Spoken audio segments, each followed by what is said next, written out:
ಎಲ್ಲರಿಗೂ ನಮಸ್ಕಾರ. ಈ ಒಂದು ವಿಡಿಯೋದಲ್ಲಿ 4ನೆಯ ತರಗತಿ ಸವಿ ಕನ್ನಡ ಭಾಗ 1 ಈ ಪುಸ್ತಕದಲ್ಲಿ ವೀರಮಾತೆ ಜೀಜಾಬಾಯಿ ಈ ಪಾಠದ ಬಗ್ಗೆ ತಿಳ್ಕೊಳ್ಳೋಣ. ಪಾಠ 3 ವೀರಮಾತೆ ಜೀಜಾಬಾಯಿ ಕಲಿಕೆಗೆ ದಾರಿ. ಶಿಕ್ಷಕರ ಸಹಾಯದಿಂದ ಈ ವೀರಮಾತೆಯರ ಬಗ್ಗೆ ತಿಳಿಯಿರಿ. ಚೆನ್ನಭೈರಾದೇವಿ, ಬೆಳವಡಿ ಮಲ್ಲಮ್ಮ, ಝಾನ್ಸಿ ರಾಣಿ ಲಕ್ಷ್ಮೀಬಾಯಿ, ಕಿತ್ತೂರು ರಾಣಿ ಚೆನ್ನಮ್ಮ, ರಾಣಿ ಅಬ್ಬಕ್ಕ, ಕೆಳದಿ ಚೆನ್ನಮ್ಮ. ಈಗ ಪಾಠವನ್ನು ಓದೋಣ. ಮಾತಾಜಿಯವರಿಗೆ ನನ್ನ ಪ್ರಣಾಮಗಳು. ಚಿಗುರು ಮೀಸೆಯ ವೀರ ಬಾಲಕ ನಮ್ರತೆಯಿಂದ ನುಡಿದನು. ಉಸಿನಗೆ ಬೀರುತ್ತಾ ಅವನ ತಾಯಿ, ಬಾ ಕಂದ, ಇಲ್ಲಿ ಕುಳಿತುಕೋ. ಆಗಲಿ ತಾಯಿ ಎಂದು ಬಾಲಕ ಕುಳಿತುಕೊಂಡನು. ಅಮ್ಮ, ನನ್ನನ್ನು ಕರೆಸಿದ ಕಾರಣವೇನು? ನನ್ನಿಂದ ಏನಾಗಬೇಕು ಕೇಳು ತಾಯಿ ಎಂದನು ಬಾಲಕ. ನಾನು ಕೇಳಿದ್ದನ್ನು ಕೊಡುವೆಯ ಮಗನೇ ಎಂದು ತಾಯಿ ಅಭಿಮಾನದಿಂದ ನುಡಿದಳು. ಆಗಲಿ ಮಾತಾಜಿ, ಭವಾನಿ ತಾಯಿಯ ಮೇಲೆ ಆಣೆ, ನೀನು ಕೇಳಿದ್ದನ್ನು ಕೊಡುವೆ ಎಂದನು ಮಗ. ತಾಯಿ ಮನಸ್ಸಿನಲ್ಲೇ ಯೋಚಿಸುತ್ತಾ, ಕುಮಾರ ಆಡಿದ ಮಾತಿನಂತೆ ನಾನು ಕೇಳಿದ್ದನ್ನು ಕೊಡಬೇಕು ಎಂದಳು.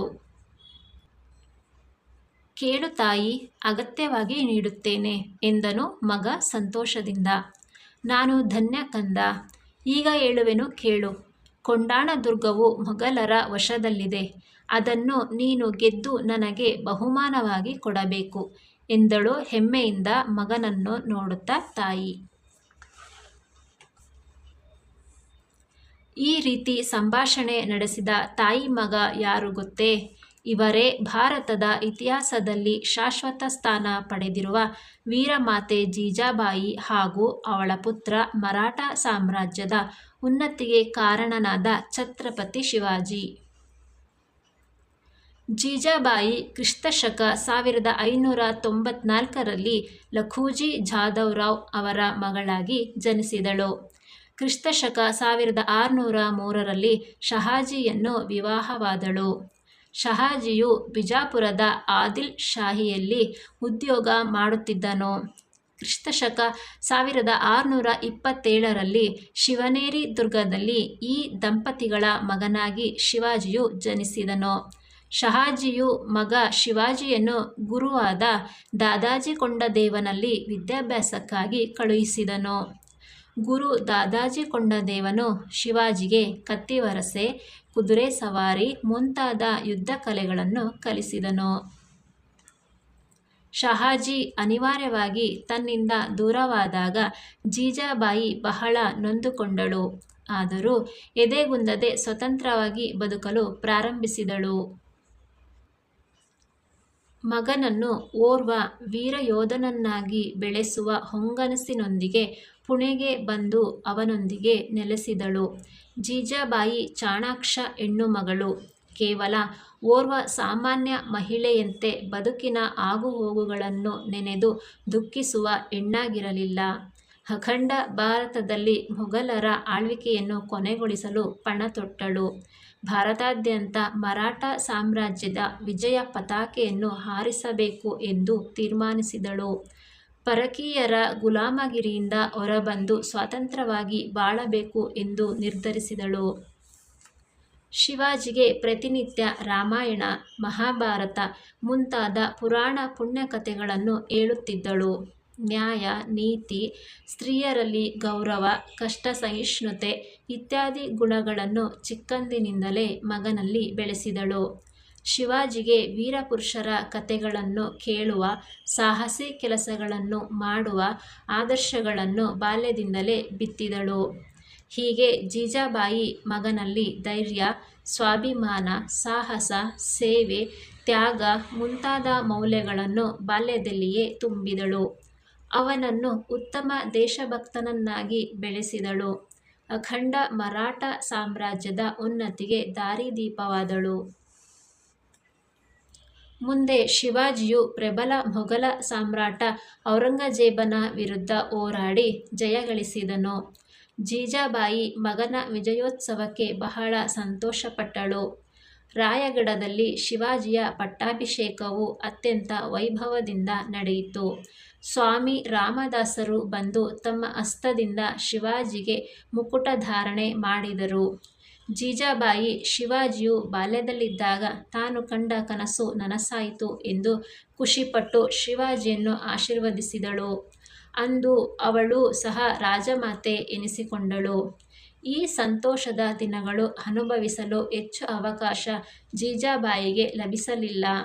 ಶಿವಾಜಿ ಗದ್ದಿಗೆಯನ್ನೇರಿದ ಕೆಲವೇ ದಿನಗಳಲ್ಲಿ ಹಾಸಿಗೆ ಹಿಡಿದಳು. ಸುಮಾರು 80 ವರ್ಷಗಳ ಕಾಲ ಜೀವಿಸಿದ್ದ ಜೀಜಾಬಾಯಿ ಮರಾಠರ ಅಭ್ಯುದಯ ಕಂಡಳು. ಅನಂತರ ರಾಯಗಢದ ಬಳಿಯಿರುವ ಪಚಾಡ ಎಂಬ ಹಳ್ಳಿಯಲ್ಲಿ ಕ್ರಿಸ್ತಶಕ 1674ರಲ್ಲಿ ನಿಧನ ಹೊಂದಿದಳು. ಮನೆಯೇ ಮೊದಲ ಪಾಠಶಾಲೆ, ಜನನಿ ತಾನೇ ಮೊದಲ ಗುರುವು, ಜನನಿಯಿಂದ ಪಾಠ ಕಲಿತ ಜನರೇ ಧನ್ಯರು. ಈಗ ಪದಗಳ ಅರ್ಥ ನೋಡೋಣ. ಪ್ರಣಾಮ ಅಂದರೆ ನಮಸ್ಕಾರ, ವಂದನೆ. ನಮ್ರತೆ ಅಂದರೆ ವಿನಯದಿಂದ ಕೂಡಿದ. ಗದ್ದಿಗೆ ಅಂದರೆ ಪೀಠ. ಪ್ರಾರಂಭ ಅಂದರೆ ಮೊದಲು, ಆರಂಭ. ಅಂತಿಮ ಅಂದರೆ ಕೊನೆ. ಶಾಶ್ವತ ಅಂದರೆ ನಾಶ ಹೊಂದದ. ಸ್ವಾಭಿಮಾನ ಅಂದರೆ ಆತ್ಮಗೌರವ, ತನ್ನ ಬಗೆಗೆ ಇರುವ ಅಭಿಮಾನ. ಉದ್ಯೋಗ ಅಂದರೆ ವೃತ್ತಿ. ಉನ್ನತಿ ಅಂದರೆ ಹಿರಿಮೆ, ಏಳಿಗೆ. ಎದೆಗುಂದದೆ ಅಂದರೆ ಭಯವಿಲ್ಲದೆ, ಅಂಜದೆ, ಅಳುಕಿಲ್ಲದೆ, ತಳಮಳಗೊಳ್ಳದೆ. ನಿರ್ಧಾರ ಅಂದರೆ ನಿಶ್ಚಯ, ತೀರ್ಮಾನ. ಹೊಂಗನಸು ಅಂದರೆ ಸುಂದರ ಸ್ವಪ್ನ, ಹಿತಕರವಾದ ಕನಸು. ಚಾಣಾಕ್ಷ ಅಂದರೆ ಸೂಕ್ಷ್ಮದೃಷ್ಟಿಯುಳ್ಳವನು, ವ್ಯವಹಾರ ಚತುರ. ಪಣ ಅಂದರೆ ಪ್ರತಿಜ್ಞೆ. ಪತಾಕೆ ಅಂದರೆ ಧ್ವಜ, ಬಾವುಟ. ಪರಕೀಯ ಅಂದರೆ ಬೇರೆಯ, ಅನ್ಯ. ಗುಲಾಮಗಿರಿ ಅಂದರೆ ಅಡಿಯಾಳುತನ, ದಾಸ್ಯ, ಪರಾಧೀನತೆ. ವೈಭವ ಅಂದರೆ ಆಡಂಬರ. ಮುಕುಟ ಅಂದರೆ ಕಿರೀಟ. ಅಭ್ಯುದಯ ಅಂದರೆ ಅಭಿವೃದ್ಧಿ. ಈಗ ಟಿಪ್ಪಣಿ.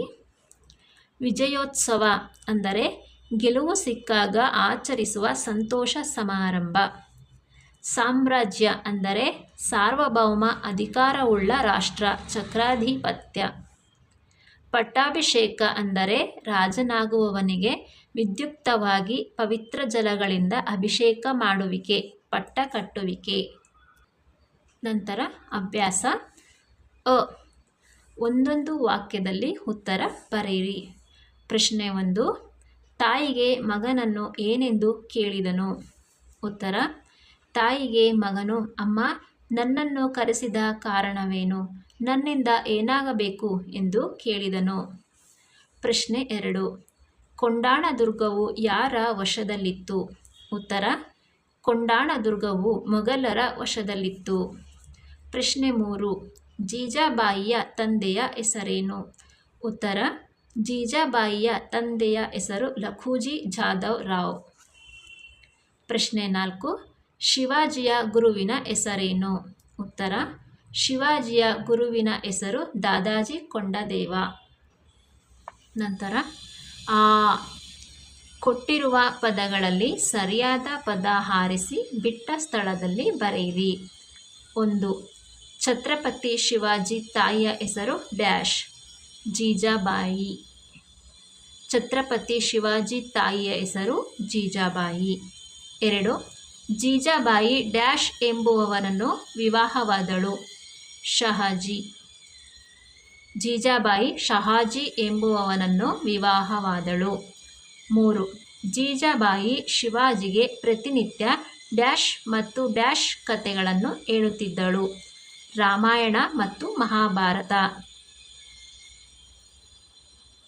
ಜೀಜಾಬಾಯಿ ಶಿವಾಜಿಗೆ ಪ್ರತಿನಿತ್ಯ ರಾಮಾಯಣ ಮತ್ತು ಮಹಾಭಾರತ ಕಥೆಗಳನ್ನು ಹೇಳುತ್ತಿದ್ದಳು. 4. ಶಿವಾಜಿ ಪಟ್ಟಾಭಿಷೇಕವು ಡ್ಯಾಶ್ದಲ್ಲಿ ನಡೆಯಿತು, ರಾಯಗಢ. ಶಿವಾಜಿ ಪಟ್ಟಾಭಿಷೇಕವು ರಾಯಗಢದಲ್ಲಿ ನಡೆಯಿತು. ನಂತರ ಇ. ಕೊಟ್ಟಿರುವ ಪದ ಗಮನಿಸಿ ವಿರುದ್ಧಾರ್ಥಕ ಪದ ಬರೆಯಿರಿ. ಧೈರ್ಯ ಅಧೈರ್ಯ, ಜಯ ಅಪಜಯ, ಗೌರವ ಅಗೌರವ, ನೀತಿ ಅನೀತಿ. ನಂತರ ಈ ಮಾದರಿಯಂತೆ ಕೊಟ್ಟಿರುವ ಪದ ಗಮನಿಸಿ ಎರಡೆರಡು ಸಮಾನಾರ್ಥಕ ಪದಗಳನ್ನು ಬರೆಯಿರಿ. ಸಾಗರ ಸಮುದ್ರ ಕಡಲು, ಪುತ್ರ ಮಗ ಸುತ ಕುಮಾರ, ರಾಜ ದೊರೆ ಅರಸ, ಯುದ್ಧ ಕದನ ಸಮರ. ನಂತರ ಉ. ಕೊಟ್ಟಿರುವ ಪದ ಬಳಸಿ ಸ್ವಂತ ವಾಕ್ಯ ಬರೆಯಿರಿ. ಬಹುಮಾನ, ನಾನು ಚಿತ್ರಕಲೆ ಸ್ಪರ್ಧೆಯಲ್ಲಿ ಭಾಗವಹಿಸಿ ಬಹುಮಾನ ಗೆದ್ದೆನು. ಉದ್ಯೋಗ, ಸರ್ಕಾರಿ ಉದ್ಯೋಗ ಪಡೆಯುವುದು ಎಲ್ಲರ ಕನಸಾಗಿರುತ್ತದೆ. ಗುಲಾಮಗಿರಿ, ಭಾರತ ದೇಶವು ಬ್ರಿಟಿಷರ ವಿರುದ್ಧ ಹೋರಾಡಿ ಗುಲಾಮಗಿರಿಯಿಂದ ಹೊರಬಂದಿತು. ವೈಭವ, ಮೈಸೂರು ದಸರಾವನ್ನು ತುಂಬ ವೈಭವದಿಂದ ಆಚರಿಸುತ್ತಾರೆ. ಆಶೀರ್ವಾದ, ಮಕ್ಕಳಿಗೆ ತಂದೆ ತಾಯಿಯರ ಆಶೀರ್ವಾದ ತುಂಬ ಮುಖ್ಯವಾಗುತ್ತದೆ. ನಂತರ ಊ. ಕೊಟ್ಟಿರುವ ಮಾತನ್ನು ಯಾರು ಯಾರಿಗೆ ಹೇಳಿದರು. 1. ಮಾತಾಜಿಯವರಿಗೆ ನನ್ನ ಪ್ರಣಾಮಗಳು. ಯಾರು ಹೇಳಿದರು? ಈ ಮಾತನ್ನು ಶಿವಾಜಿಯು ಹೇಳಿದನು. ಯಾರಿಗೆ ಹೇಳಿದರು? ಈ ಮಾತನ್ನು ತನ್ನ ತಾಯಿ ಜೀಜಾಬಾಯಿಗೆ ಹೇಳಿದನು. 2. ನೀನು ಗೆದ್ದು ನನಗೆ ಬಹುಮಾನವಾಗಿ ಕೊಡಬೇಕು. ಯಾರು ಹೇಳಿದರು? ಈ ಮಾತನ್ನು ಜೀಜಾಬಾಯಿ ಹೇಳಿದಳು. ಯಾರಿಗೆ ಹೇಳಿದರು? ಈ ಮಾತನ್ನು ತನ್ನ ಮಗ ಶಿವಾಜಿಗೆ ಹೇಳಿದಳು. ನಂತರ ರು. ಪದಗಳನ್ನು ಸರಿಯಾಗಿ ಜೋಡಿಸಿ ವಾಕ್ಯ ರಚಿಸಿ ಬರೆಯಿರಿ.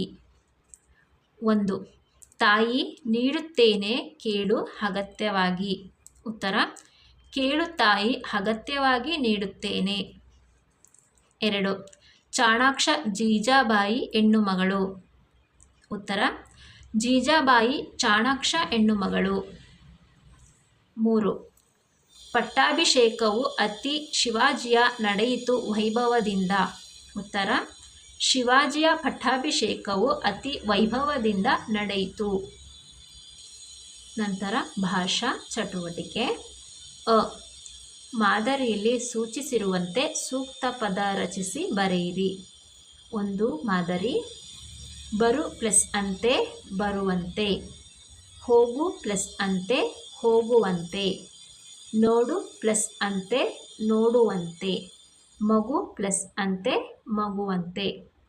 2 ಮಾದರಿ. ಹುಡುಗ ಪ್ಲಸ್ ಆಟ ಹುಡುಗಾಟ, ಬಂದು ಪ್ಲಸ್ ಆಗ ಬಂದಾಗ, ಕಾಡು ಪ್ಲಸ್ ಆನೆ ಕಾಡಾನೆ, ಬಾಯಿ ಪ್ಲಸ್ ಹಾರಿಕೆ ಬಾಯಾರಿಕೆ. ನಂತರ ಆ. ಕೊಟ್ಟಿರುವ ಪದಗಳನ್ನು ಗಮನಿಸಿ ಓದಿ. ಪದೇ ಪದೇ, ಸಣ್ಣ ಸಣ್ಣ, ಹೋಡಿ ಹೋಡಿ. ನಂತರ ಇ. ಆವರಣದಲ್ಲಿರುವ ಪದಗಳನ್ನು ಗಮನಿಸಿ ಅವುಗಳ ಸಹಾಯದಿಂದ ಗಾದೆಗಳನ್ನು ಪೂರ್ಣ ಮಾಡಿ. 1. ತಾಳಿದವರು ಬಾಳಿಯಾರು.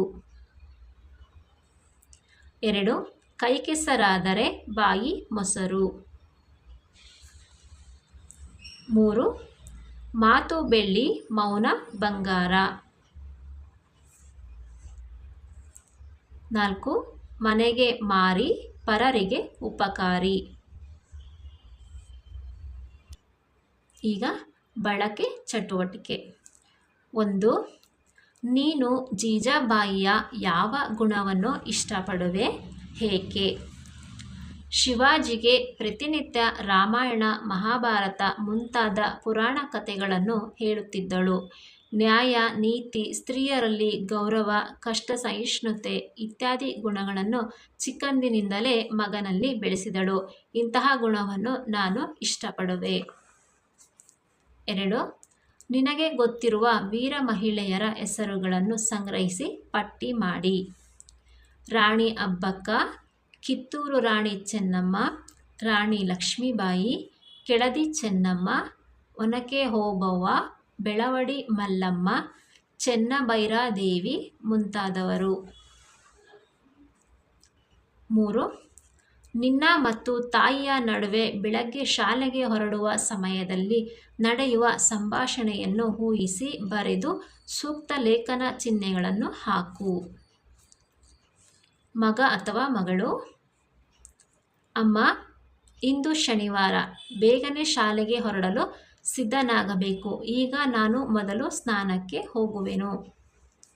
ಅಮ್ಮ: ಆಯಿತು, ಬೇಗನೆ ಸ್ನಾನ ಮುಗಿಸಿಕೊಂಡು ಬಾ, ನಾನು ತಿಂಡಿಯನ್ನು ತಯಾರಿಸುವೆನು. ನಿನಗೆ ಇಷ್ಟವಾದ ದೋಸೆ ಚಟ್ನಿ ಮಾಡುವೆನು. ಮಗ: ನನಗೆ ಇಷ್ಟವಾದ ತಿಂಡಿ ತುಂಬ ರುಚಿಯಾಗಿದೆ ಅಮ್ಮ.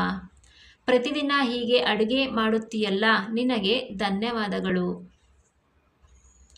ಅಮ್ಮ: ಸರಿ, ಗೃಹಪಾಠವನ್ನು ಮಾಡಿಕೊಂಡಿದ್ದೀಯಾ?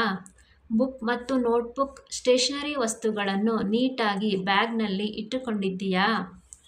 ಮಗ: ಹೌದು ಅಮ್ಮ, ನಿನ್ನೆ ಎಲ್ಲ ವಿಷಯಗಳ ಗೃಹಪಾಠವನ್ನು ಪೂರ್ಣಗೊಳಿಸಿದ್ದೇನೆ ಮತ್ತು ಎಲ್ಲ ವಸ್ತುಗಳನ್ನು ಬ್ಯಾಗ್ನಲ್ಲಿ ನೀಟಾಗಿ ಇಟ್ಟುಕೊಂಡಿದ್ದೇನೆ. ನಾನು ಶಾಲೆಗೆ ಹೋಗುವೆ. ಅಮ್ಮ: ಸರಿ, ಜಾಗ್ರತೆಯಿಂದ ಹೋಗಿ ಬಾ. ಶಿಕ್ಷಕರ ಮಾತನ್ನು ಗಮನವಿಟ್ಟು ಕೇಳು ಮತ್ತು ಶಿಸ್ತಿನಿಂದ ನಡೆದುಕೋ. ನಿನ್ನ ಸ್ನೇಹಿತರೊಂದಿಗೆ ಜಗಳವಾಡಬೇಡ. ಈ ಒಂದು ವಿಡಿಯೋ ನಿಮಗೆ ಇಷ್ಟ ಆದರೆ ಲೈಕ್ ಮಾಡಿ, ಶೇರ್ ಮಾಡಿ, ಹಾಗೆ ಸಬ್ಸ್ಕ್ರೈಬ್ ಮಾಡ್ಕೊಳ್ಳಿ. ಈ ವಿಡಿಯೋ ನೋಡಿದ್ದಕ್ಕೆ ಧನ್ಯವಾದಗಳು.